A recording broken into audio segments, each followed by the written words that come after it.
दोस्तों, राधे राधे, जय श्री कृष्णा। कैसे हैं आप सब लोग? तो बढ़िया होंगे। तो बस स्टार्ट करती हूँ आज का ब्लॉग। तो ये जो मेरे पास कल मैंने ब्लाउज की कटिंग कर ली थी। आज जो है सिलने बैठ गई हूँ, क्योंकि आज जो है ना सुबह दिन में पूजा की थी। तो बस टाइम मिल गया था मुझे, तो सुबह सुबह जो है सबसे पहले करी मैंने पूजा की तैयारी।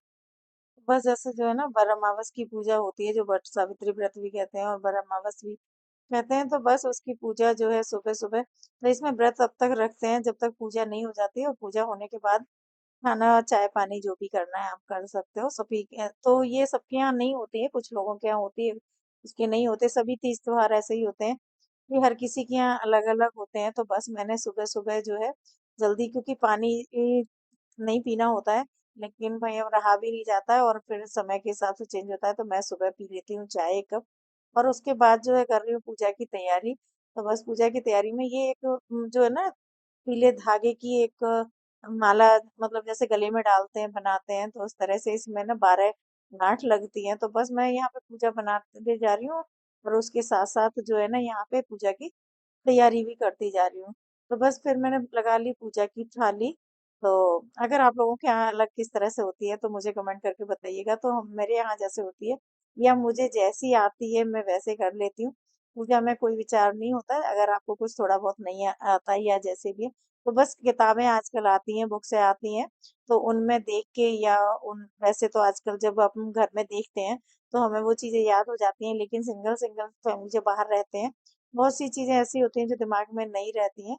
तो बस अब जो पूजा की किताब है एक मेरे पास रखी हुई है, तो कथा वगैरह उसी में ही है। तो बस यहाँ पे मैंने ना पूड़ियाँ भी बना ली हैं, तो किसी और जो है पूजा के लिए जो गोल वर बनते हैं वो बना लिए, नमकीन और मीठे।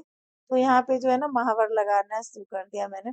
तो मैं बहुत कम लगाती हूँ, क्योंकि मैं भूल जाती हूँ और याद नहीं रहता। तो इस बार मुझे याद था, तो मैंने जो है ना पूजा का जो खाना वगैरह बनाने के बाद और मैंने यहाँ पे महावर लगाना शुरू कर दिया है। तो ये तीज त्योहारों पे लगाते हैं वैसे, लेकिन ठीक है, मुझे याद रहता है तो लगा लेती हूँ, नहीं याद रहता है तो कोई ऐसी दिक्कत नहीं है। तो बस मैंने यहाँ पे जो है ना सुबह के करीब 8:30 पौने 9 का टाइम हो रहा है, तो काम करते तो जो है बट सावित्री व्रत का आज जो है ना पूजा करनी है। तो बस मैं हो गई हूँ रेडी, मैंने पूजा का जो सामान है ना वो सारा लगा दिया है, और अब बस कर रही हूँ मैं जाने की तैयारी, क्योंकि टाइम भी हो चुका है। और मैंने चेंज कर लिए कपड़े वगैरह, जो साड़ी पहननी थी वो पहन लिए, रंग वगैरह लगा लिया। तो चलते हैं, अब करती हूँ मैं पूजा के लिए। तो मुझे जाना पड़ेगा पार्क में, क्योंकि मैं वहीं पर जाके करती हूँ। तो दिखाती हूँ चल के आप लोगों को, अगर कोशिश करूँगी, अगर मैं बना पाई तो ठीक है वीडियो, नहीं बना पाई तो कोई बात नहीं है। तो बस चलते हैं वहाँ का माहौल देखते, क्योंकि भीड़ भाड़ हो रही होगी बहुत ज़्यादा। तो बस मैं पूजा की जो है ना थाली लेके और तैयारी करते हैं और चलते हैं। तो हमारे यहाँ ना 2 पार्क हैं, एक घर के ठीक सामने है, एक थोड़ा सा बाजू में है। तो वहाँ मंदिर है दोनों पार्कों में। तो क्या होता है कि उस जो पार्क में ना बहुत ज्यादा भीड़ होती है, तो मैंने भेजा था तो कि देख के आओ, मतलब वहां पे गया था तो इतनी ज्यादा भीड़ हो रही थी। और ये मेरे घर के सामने ही था, तो यहाँ पे जो लोग हैं ना, जैसे कलावा बंधा हुआ है, तो ऐसा नहीं कि यहाँ पे पूजा करते नहीं है, लेकिन ऐसा होता है कि जैसे यहाँ पे कम लोग आते हैं, धीरे धीरे हो जाता है। तो उस मंदिर में बहुत ज़्यादा भीड़ होती है, तो वहाँ पे पूजा भी ढंग से हो नहीं पाती है। तो मैंने सोचा कि मैं यहीं पे अपने घर के सामने ही जो है वहाँ पे ही कर लेती हूँ। तो यहाँ पे थोड़ा सा ऐसे ही उबड़ खाबड़ सा पड़ा हुआ था, तो मैं बिछाने के लिए घर से ले गई थी, क्योंकि घर के बिल्कुल ठीक सामने ही था। तो इसलिए फिर मैं उस मंदिर में नहीं गई। तो बस यहाँ पे ही पूजा कर ले रही हूँ। और पूजा करने के बाद जो है ना यहाँ पे नीचे बैठने में थोड़ी दिक्कत हो रही थी, लेकिन ये है कि बिछाने के लिए ले गई थी, क्योंकि जो है ना गर्मी का टाइम है तो धूप भी होने लग जाती है। तो बस इस तरह से यहाँ पे पूजा करूंगी। और मैं कथा की जो किताब है मेरे पास, बहुत पुरानी, काफी टाइम पहले मैंने ली थी, तो इसमें सारे जो व्रत हैं उनकी कथा लिखी हुई है। तो बस उसी से पढ़ के और मैंने पूजा यहाँ पे करना शुरू कर दी है। तो क्योंकि यहाँ पे जो ना बरगद का जो पेड़ होता है, तो उसकी जो परिक्रमा देते हैं, इस तरह से धागा लपेटते हैं और फिर यहाँ पे इस तरह से पूजा करते हैं। तो जो लोग करते हैं उनको सबको पता होगी, क्योंकि अपना इतना बड़ा, मतलब इतना कल्चर है कि सबके अलग अलग तीज त्योहार होते हैं, सबके अलग अलग रीति रिवाज होते हैं। तो बस ऐसा कहीं नहीं है कि अगर एक व्रत है तो उसमें सब जगह एक ही चीज होगी, ऐसा नहीं होता है। तो बस यहाँ पे जो ना काले चने लिए जाते हैं, तो मैंने भिगो दिए थे सुबह, और 12 चने लेते हैं और उनमें जो बरगद की जड़ होती है उसको रख के और फिर पानी के साथ लीलते हैं, चबाते नहीं हैं। तो मैं सोच रही थी कि मतलब हर साल ही लेते हैं तो, लेकिन चलो पूजा पाठ है तो हो जाता है, ऐसी कोई दिक्कत आती नहीं है। तो बस मैंने इस तरह से लेके और यहाँ पे इनको चने को जो है ना पूरा इस तरह से ही लीलना होता है, पानी के साथ ही घूंट भर के लीलना होता है। तो बस कुल मिला के जो है ना मेरी पूजा हो गई है, और बस यहीं पे जो है ना सामने गाय वगैरह बंधी हुई है, तो मैं यहीं पे गाय की जो है ना पूड़ी वगैरह थी वो भी यहीं पे खिला दूंगी, और ये धागा जो है ना तो इसको यहीं पे बैठ के मैंने गले में बांध लिया। तो आज के दिन तो मैं इसको गले में ही रखूंगी, और फिर उसके बाद मैं इसको निकाल के जो है ना अपने हाथ में रख लेती हाथ में बांध लेती हूँ, क्योंकि ये चेन वगैरह जो भी या मंगलसूत्र जो भी गले में डालते हैं तो उसमें ना उलझता रहता है। तो पूजा की चीज है तो काफी टाइम तक ये हाथ में जब मैं रखती हूँ तो जितने दिन भी चल जाता है, तो जैसे कलावा की तरह मैं हाथ में उसको बांध के रखती हूँ। तो बस यहाँ पे गाय थी सामने ही, तो मैंने यहीं पे जो है ना गाय को रोटी खिला दी, मतलब पूजा का प्रसाद था, पूरी वगैरह थी, तो वो खिला दी। और वहां से बस अब जो है ना, क्योंकि सुबह का टाइम पूजा वूजा करते करते थोड़ा सा हो ही जाता है, तो गर्मी का टाइम था, सबको लग रही थी भूख।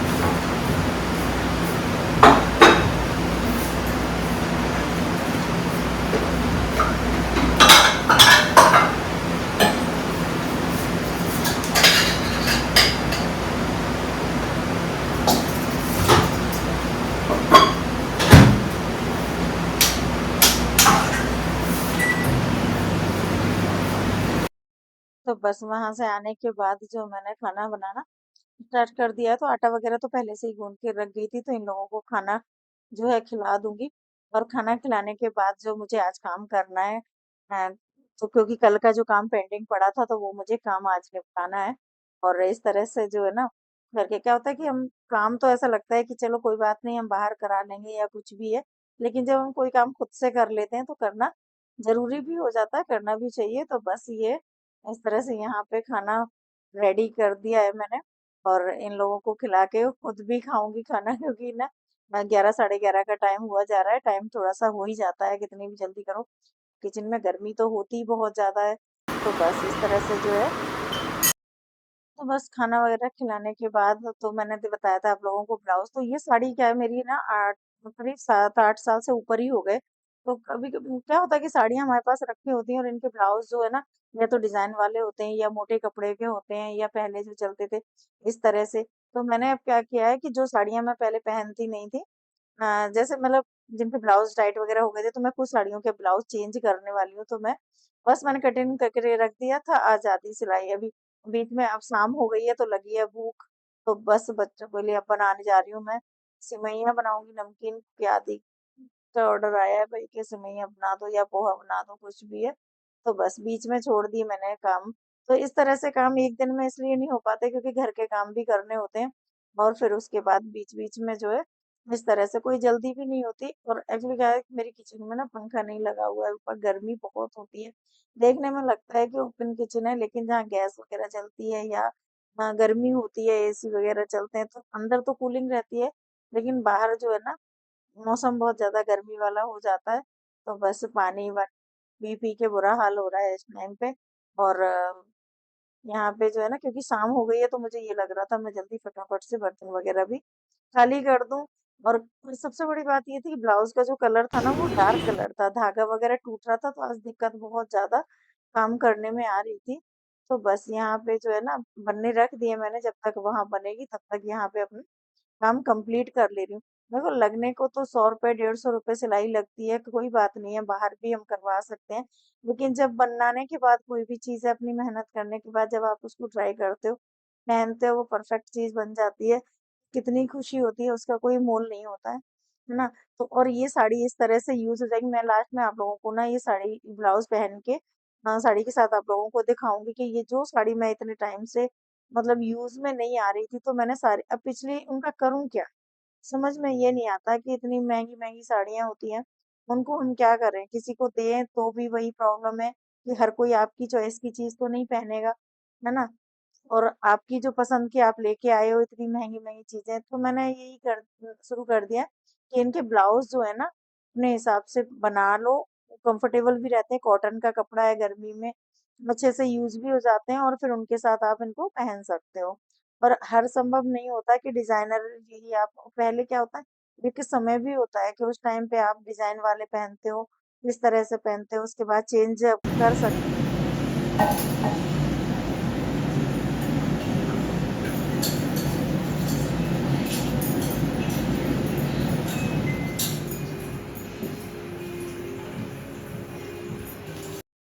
तो बस जो गले हैं ना थोड़ा डीप ही पहनती हूँ मैं, और मुझे वो पसंद जो इससे पहले ब्लाउज बनाया था, मुझे उसकी फिटिंग और बहुत अच्छी आई थी, तो इसलिए मैंने गला इसका भी इसी तरह का बनाया है। और बस आप लोग बताइएगा आप लोगों को कैसा लगा। अगर आपके पास भी इस तरह की साड़ियाँ रखी हैं जो ब्लाउजों की वजह से आप नहीं पहन पा रहे हो, तो उनमें आप इस तरह से कर सकते हो। 70-80 रुपए मीटर बढ़िया कपड़ा आ जाता है, और उससे आप घर में जिनको आती है सिलाई, देखो थोड़ा बहुत लूज टाइट होता है तो कोई दिक्कत नहीं है, अगर आपको थोड़ी बहुत भी आती है ना, ट्राई करना शुरू कर दो, आप बनाना शुरू कर दो, टाइम भी मैनेज हो जाता है। उसके बाद हम जो अपने आप से काम करते हैं ना, उसका कोई कीमत नहीं होती है। अब ये मैं कहूँ कि मैंने घर पे सिल लिया तो मेरा ये ब्लाउज जैसे मतलब 80 रुपए में रेडी हो गया है ना। मार्केट में सिलवाती में 150 रुपए, सिंपल ब्लाउज के भी 200-250 रुपए आजकल लगने लगे हैं। तो बात पैसे की, तो देखो दोनों ही बातें हैं, पैसे ये कहो कि नहीं, अगर वही 2-250 रुपए जो बचेंगे वो कहीं तो काम आएंगे ही ना, वेस्ट तो नहीं करते। हाँ, अगर मैंने खुद से सिल लिया तो मैंने अपनी जो फिटिंग है या अपने आप बनाया, आप खुद ही देख रहे होगे कि कितना अच्छा मतलब बन के रेडी हो गया है। तो मैं आपको पहन के दिखाने का मतलब यही है कि ये मेरी साड़ी ना इतने टाइम से जो ऐसे ही रखी थी, जिसको मैं पहन नहीं पा रही थी, इसका जो कलर कंट्रास्ट बहुत प्यारा है। उस समय पे भी ये नॉर्मल साड़ी जो है ना 1000, 1200, 1500 से कम नहीं आती थी, आज से 10 साल 12 साल पहले। तो सोचिए उनका मटेरियल किस तरह का होगा, जो कि हमारे पास वेस्ट पड़ी है। और अब वही साड़ी अगर मैं यूज कर सकती हूँ, तो इस तरह की जो छोटी छोटी चीजें होती है ना, बस हमारा ना ध्यान नहीं जाता कभी कभी। मैंने जैसे अभी इससे पहले जो कॉटन जो साड़ी ली थी उसका ब्लाउज बनाया, फिर मुझे लगा कि ये जो हल्की हल्की साड़ियां हैं इनको मैं अब अगर खरीद के पहनती हूँ, इससे अच्छा मैं अपना जो कलेक्शन है ना पिछला उसको देखूं। तो अभी ये मैंने स्टार्टिंग की है, तो मैं धीरे धीरे करके जो है ना, तकरीबन जो साड़ियाँ जो हल्की हैं, लाइट वेट साड़ियाँ जिनको नॉर्मली आप पहन सकते हो, उनके ब्लाउज मुझे चेंज करने ही पड़ेंगे, क्योंकि साइज में भी फर्क आ जाता है समय के हिसाब से। तो आप लोग बताइए कि आप लोगों को जो है ना मेरा ये साड़ी का जो कंट्रास्ट है कैसा लगा। और आई होप अगर आप लोगों को अच्छा लगा हो, या मेरा ये जो आइडिया है अच्छा लगा हो आपको, कमेंट करके जरूर बताना। और मेरे थोड़ी सी मैंने बालों की ट्रिमिंग करवाई थी, क्योंकि खुद से जब हम करते हैं तो थोड़ा सा हो जाते हैं ऊंचे नीचे, तो इस तरह से मैंने हल्की सी ट्रिमिंग करवाई। और ये जो मैंने ऑयल यूज करती हूँ ना, तो मेरे बालों को देख के आपको पता लग रहा होगा कि ऑयल कितना कारगर है। तो चलो आज हम ऑयल की बात नहीं करते, आज हम साड़ी की करते हैं। बस आप लोग भी ट्राई करिएगा इस तरह से जो है ना। और चलती हूँ तो, क्योंकि ये अब जो वीडियो है या आप लोगों तक ब्लॉग मुझे पहुंचाना है, तो मैंने अभी चेंज नहीं किया है, रात काफी हो गई है। और अब मैं करने बैठ गई हूँ एडिट, थोड़ी देर में जब तक यहाँ पे काम थोड़ा सा एडिट करूंगी और उसके बाद करूंगी मैं चेंज जो है। तो आप लोगों को, अगर आप लोगों के पास इस तरह से नहीं भी, अगर आपको सिलाई आती है ना, कोई बात नहीं है, धीरे धीरे चीजें आने लग जाती हैं, कोई दिक्कत नहीं है। वो भी इनकी जो सिंपल ब्लाउज होते हैं ना, इनकी कोई ज्यादा चार्जेस नहीं होते हैं, आप ना स्टिच करवा सकते हो। और उसके बाद जब आपके पास टाइम हो तब आप अपना ट्राई कर सकते हो। कुछ शौक की बात हो जाती है, किसी को ऐसा होता है कि शौक नहीं होता है स्टिचिंग का, उनको और किसी चीज का शौक होता है। तो ऐसा कुछ नहीं, मुझे लगता नहीं था पहले कभी, जब मैंने ये मतलब सिलाई का काम सीखा, तो मुझे लगता था कि मैं 2-3 काम ऐसे थे जो मुझे लगता था शायद लाइफ में मुझे कभी आएंगे ही नहीं। लेकिन अब अपने आप को खुद को लगता है कि हाँ, जब काम करना कोई भी हम स्टार्ट कर देते हैं। और सबसे बड़ी बात ये हो जाती है कि इस जो ये काम किया है ना मैंने, इससे बचाए तो 150 रुपए या 200 रुपए है, लेकिन इसको जब आज ये लग रहा है मुझे कि मैंने हजारों का काम कर लिया। कहने का मतलब ये है कि आप जब मेहनत करके कोई भी काम करते हो, और उस चीज को जब उसका रिजल्ट आता है ना, तो भाई उसकी तो कोई कीमत होती ही नहीं है। ये आपको सबको पता है, चाहे हमको घर में काम करते हैं, चाहे किचन में काम करते हैं, कहीं भी करते हैं, जब वो साफ हो जाता है एकदम, उस चीज का फाइनल जब रिजल्ट मिलता है ना, तो आप खुद ही समझ सकते हो, कहने की जरूरत नहीं है। तो बस चलते हैं, मिलेंगे आप लोगों से नेक्स्ट ब्लॉग में। अगर आप लोगों को मेरा ये आइडिया और ब्लॉग अच्छा लगा हो, तो प्लीज आप जो है ना लाइक और सब्सक्राइब कर दीजिए करिए। So guys, thank